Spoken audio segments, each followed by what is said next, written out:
I want to thank everyone for signing up for this free webinar. And we are going to talk today about anxiety and how to stop worry by renewing your mind. Now, before we get started, I want you to think about worry and anxiety and what it is like for you, how it has impacted your life. So tell me, what is it that you worry about the most? Do you worry about money? Do you worry about your health? You worry about what others think of you? You worry about what God thinks of you? You worry about what the future is going to be like, if everything's going to be okay? And maybe you worry about everything. It's kind of the way I used to be years ago, where I worried constantly. And so then if you're worrying all the time, how does that impact you? How does it impact your health?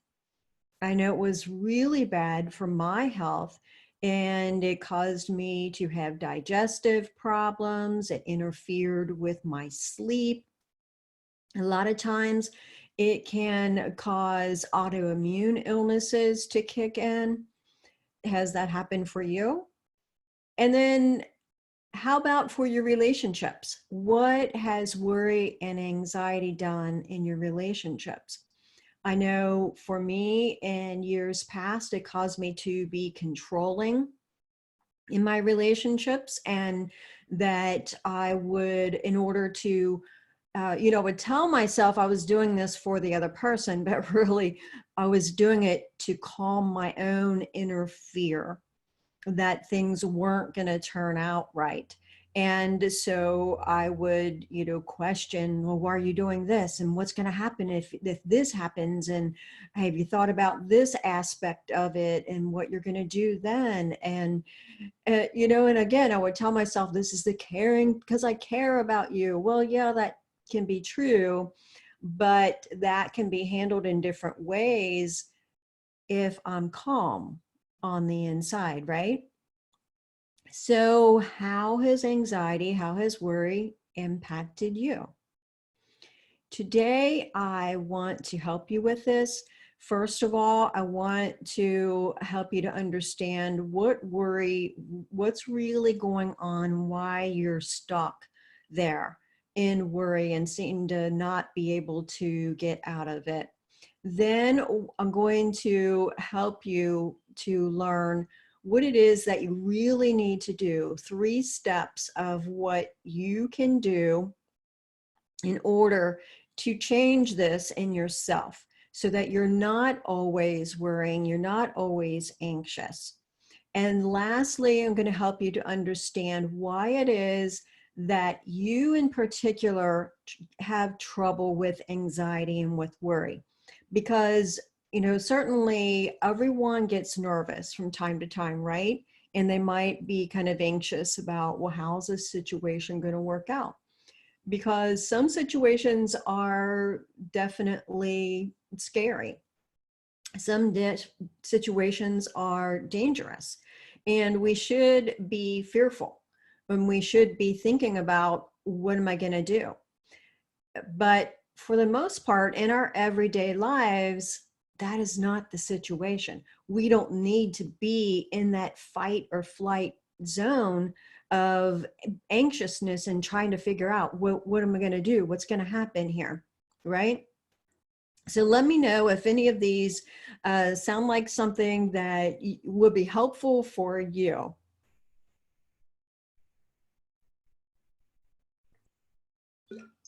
Okay. Now, in case you don't know me, and usually when people sign up for my free webinars, they don't always know who I am. So my name is Tawnya Kordenbrock. I'm a licensed professional clinical counselor. I used to have a private practice, but right now I am coaching women online and learning how to respond differently to emotional upsets so that they can, I teach them to, what I say is rewire their brains so that they can learn to love themselves, to feel loved by others, and have a deeper relationship with God, to be able to break free from always feeling fearful or angry or having that low self-esteem. And as we get started today with looking at how to get unstuck, or why it is that you're stuck in worry and anxiety, let's first look at, usually when women come to me, what they've already experienced in the church is that they hear verses from the Bible that say, do not worry. And I'm not, okay, first of all, let me make it clear. I'm not saying that the Bible is wrong. I'm just trying to make it clear for you why it is the way you're using this is not working for you, okay? So Jesus tells us in Matthew 6 not to worry about anything because the Father is taking care of us. And then Philippians 4 says, do not be anxious about anything. And it tells you, think about these things, whatever things are lovely, whatever are good, whatever is praiseworthy. And so oftentimes then what we will do is take those verses and kind of just shoot them out and just kind of almost like beat ourselves up or slap ourselves in the face with, quit that, quit worrying. You don't need to worry. And Jesus said, don't worry about anything. And almost like we're taking those emotions and just pushing them down and acting like they're not there, or trying to push them away, but that doesn't work. It might work for you in the moment, just a very short amount of time while you're thinking about that Bible verse, or while you're engrossed in saying, don't worry, quit that, be calm, trust Jesus, whatever it is that you use to fight anxiety. But that's not bringing lasting change to you. And that is what you want. You want to bring lasting change. For instance, Romans 12, 1 and 2, and let me pull that up.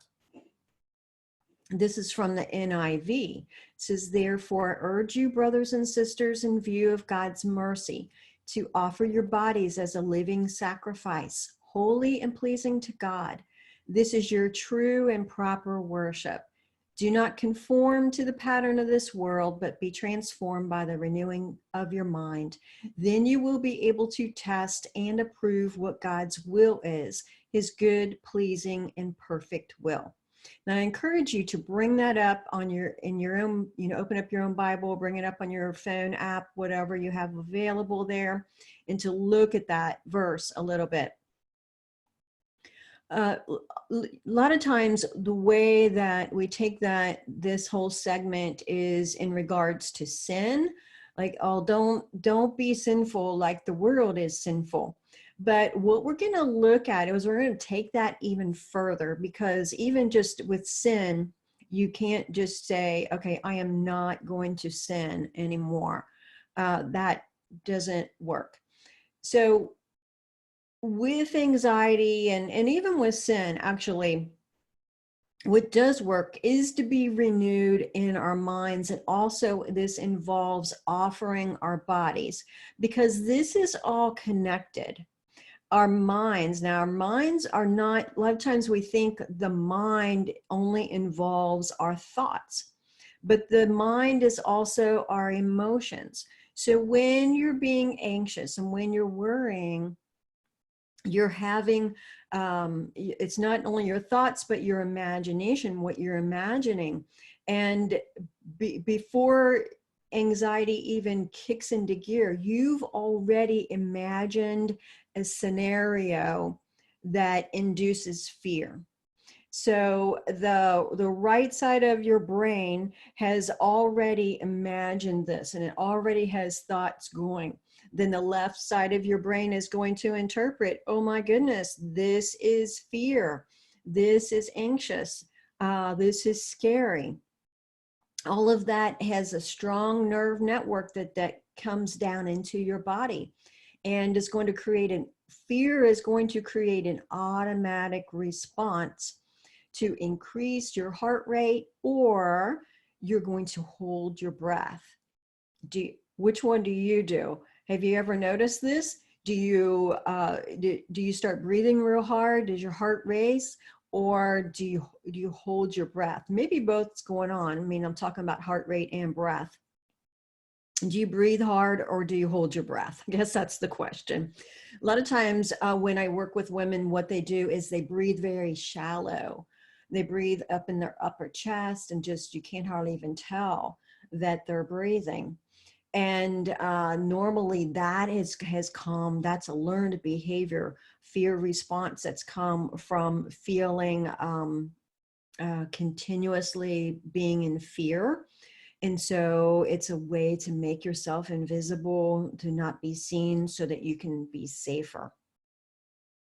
Okay, that's a little aside right there. Let me get back to the point.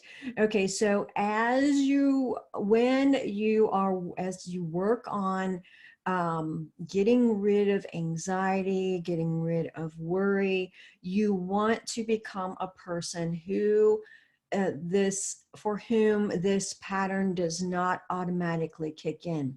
This pattern of imagining negatively and thinking thoughts that are scary and negative, and then also feeling that emotion of fear, and then having bodily responses.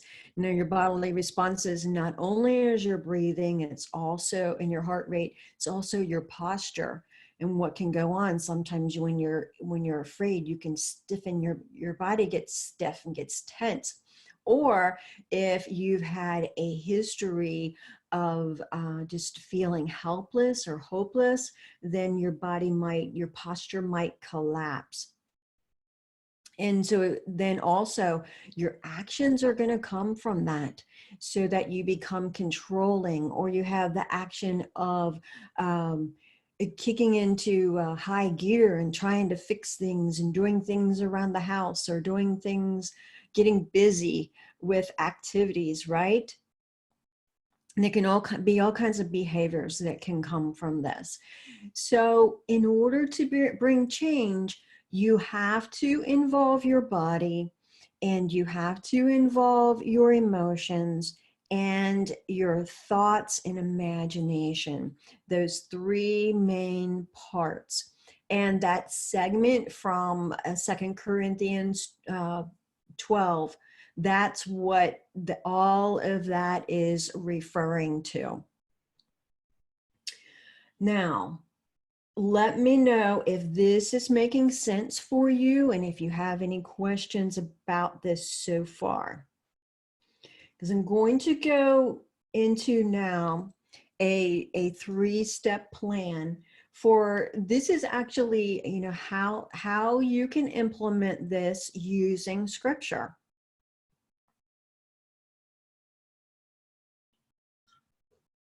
Now, you don't have to use scripture in order to bring this change. A lot of times when I'm working with Christian women, they come in with an attitude of, well, if I'm not focusing on a Bible verse, then this isn't Christian, or it's not legitimate, and it's even dangerous. But that's not necessary. You can bring change. You can calm yourself. I mean, if you think about with your body, with your breathing and your heart rate, just breathing deeply into your lower belly, taking some deep breaths will calm your body. Okay, and I don't think you are going to say, well, that's not biblical. That's not non-Christian. So we don't have to be using scripture to do this, but I am going to show you some ways that you can use scripture in order to bring that change to yourself. Okay, so in Matthew 6, Jesus talks about not worrying, and the way that the explanation of how to do this that he gives is he tells us to meditate on the birds of the air and to meditate on the flowers of the field. And he goes through this meditation, and he's helping his audience that he's speaking to imagine, remember we talked about what goes on in your mind with that, what you're imagining. So as you're using scripture, use your imagination with it.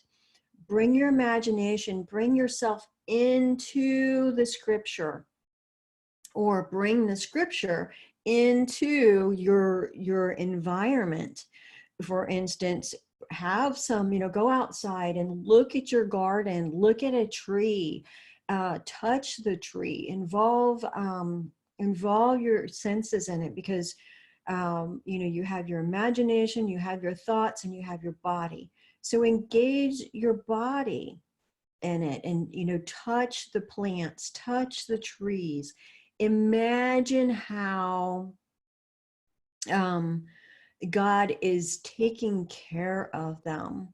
And there's a verse from Isaiah that I like to meditate on every once in a while, and it talks about us being like oak trees. And so I like to imagine that I am this tree. I am this tall, strong tree, and see how I raise up then, and it changes my body.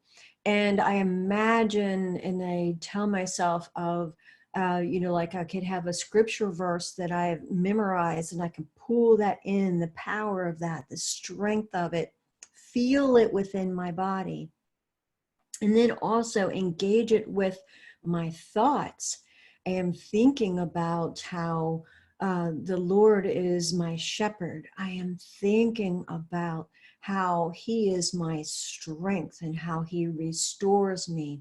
I'm engaging my senses and how it feels within my body. What does it do to my breath when I'm imagining the Lord guiding me, the Lord preparing a way for me? Now, then also to, notice, besides engaging, also notice what's going on with you. How does it feel in your body when you're meditating on this scripture, or when you're imagining and engaging, touching on a plant, or you're bringing a beautiful scent, you're smelling a wonderful scent, and you're thinking of how this is like the Lord and being in his presence. And what does that do to your body? What does it do to your emotions? What does it do to your thoughts? Now, 2 Corinthians 10:5, let me see if I can bring that up. It says, we demolish arguments and every pretension that sets itself up against the knowledge of God, and we take captive every thought to make it obedient to Christ. Now, again, what often people will try to do is to just be like, oh, don't think that way. Just don't even be anxious. Don't be fearful, and try to grab onto a Bible verse. But they haven't taken it into themselves like I'm describing here. They aren't engaging the whole of who they are. And in order to take our thoughts captive, you first have to notice them. And normally when we're anxious, our thoughts are just, going by so swiftly, just they're kicking in almost automatically, and we don't even notice them. They're flying by so rapidly. So it's necessary to also notice thoughts and to grab a hold of them, to say, I see how I'm telling myself this. I see how I am telling myself this is never going to work. But then when we're meditating on scripture, also to grab a hold of thoughts. I see how I am I'm imagining and I'm telling myself, yes, God has got me. Now, what happens when we do this? When you're doing this, this isn't just a meditative practice. It's forming habit within us, habits of being able to be calmer, but also you are creating new neurons within your brain. You are changing the neuronal pathways within your brain that kick in automatically when you're feeling fearful, when you're feeling anxious. You're creating new pathways so that when you're in an anxious situation, a situation that normally would cause you to be anxious, then you're going to, you can begin noticing more easily. You'll be able to notice, here's what's happening to me. This is what's happening to my breath. Here's what's happening to my posture. Here's what's happening in what I'm imagining, what I'm thinking. You'll be able to, if you practice with the meditation verses, you'll be able to more easily notice these and capture it in the moment when you need it, when you're beginning to feel anxious in situations. And also, then you can bring to mind what it was you meditated on. You can almost like pull that into yourself and feel it all over again. You can feel it, the calmness within your body. You can feel your breathing slow down. You can feel that deeper breathing take place deep down in your belly instead of that shallow breathing up here in the upper part of your chest. And I hope that you can see how this is different from just telling yourself, oh, don't worry, calm down, trust Jesus, it's going to be okay. That does not change you. That does not renew your mind. It doesn't bring any change into your spirit. It doesn't bring any change into your body, into your brain, and how it responds to fear-inducing or anxiety-inducing situations. Now, again, let me know if this is making sense for you. Is this something that you've heard before? Have you practiced this? And what experiences have you had with it? Because normally when the women come into my Mastering Emotions program, my online program that I do, this is something new for them. And this takes a lot of practice to bring this change within you. And so the last point is that this does take practice. And especially if you have come from a background where your environment, especially growing up in your early adult years, where your environment had chaos, there was chaos all around you, or someone was, you were afraid of what was going to happen, that someone might die, that someone would get hurt, that you would get hurt, that you would be physically hurt, sexually hurt, that you would be emotionally hurt, that someone was going to cuss you out, that they were going to just berate you, cut you down.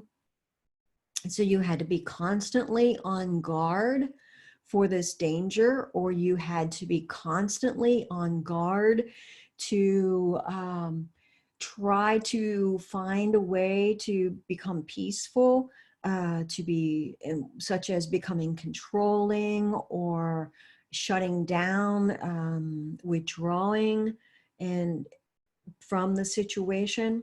All of these are learned responses that you didn't create. I mean, they were helpful for you at the time, and thank God for them because they helped you to survive. But now that part of you still believes that you need to be anxious, that you need to be on guard all the time, or that you need to be controlling, that you need to get the situation under control, or that you need to withdraw. And so what I help you with in my program, in my Mastering Emotions program, and what I help women with, is to practice changing this pattern of response. And it takes a lot of work and to change this pattern, because there's always going to be a part of you, not always, but there's going to be this part of you that's going to be afraid of change. It's going to be almost screaming at you of, no way, you have got to be in charge here. You have got to be in control. You cannot trust that God is going to take care of things. You cannot trust that your husband is going to listen and that he is going to take care of things. Or you can't trust that your adult child is competent enough to carry out their life in a good way. And so you have to be on top of things all the time. Okay, this is just a part of you. It's that wounded part of you that has come to believe, it's a way of coping with what you were powerless to cope with in the early years of your life. But now you don't need that part of you. It needs to be healed, but it also doesn't need to be so strong and so loud, so controlling. It needs to be able to rest and to trust you, that you have more resources now than you did as a child. It needs to be able to trust the people around you, that even though they aren't perfect, that they can do some things that are good and that can be helpful. And you need to be able, that part of you needs to be able to trust God, right? That God is taking care of you, and that God does have the power. If he can create the universe, certainly, and raise Jesus from the dead, certainly he can take care of giving you the wisdom on how to proceed with your finances, or how to proceed with your health, how to proceed with parenting your children. So the goal is not to get rid of our emotions. The goal is to be able to bring peace to them and to provide space within you to be able to see the way forward in a way that is that you feel competent, in a way that, instead of responding out of fear, because when we respond out of fear in everyday situations, it's not going to be good. So we want to be able to respond out of a place of competence, feeling confident in the Lord and confident in our own capabilities, and also from a place of peace and skill. And when we're responding out of fear, when we're in that fight or flight zone, that is not where we're going to be coming from. All right. I hope that you found this helpful. Please let me know if you did, and if you have any further questions. I would love to be able to help you more with this in my online program, in my Mastering Emotions program, and my online private community. I will provide a link to that if you'd like me to work more closely with you. I have training videos for you and material to move you through. I also work with you in my private forums where you can give me feedback as to what's going on with you, and I can give you guidance there. And the women that I am working with, they are just noticing how they are just so much different now. And they're starting to realize, you know, who they really are. They're starting to realize that they can have peace in their interactions with others. They can be more accepting of themselves and beginning to love themselves more, not be afraid to allow others to love them. And so I want to invite you into that also. And we also have bi-weekly group calls where you can meet with me like we are in this webinar, but you will turn on your microphone and you'll be able to speak back with me. So we do a group time at the premium level, and then also at the premium level you have access to my calendar and you can schedule appointments, one-on-one calls with me, no matter where you live in the world, and you can talk with me and I can guide you on this. The one-on-one calls do cost extra, but at the premium level you have access to that. Right now, I do have a special I'm running for leap year, and it is to help you to jump forward in the year with your emotions, to leap forward. And I'm offering a 60% off if you want to purchase at the annual rate. Normally, people get in with the monthly, but you can save 60% right now if you want to do the annual plan. So I will provide that for you also. I hope, again, I hope you found this helpful, and please let me know. You have a great day now. Bye.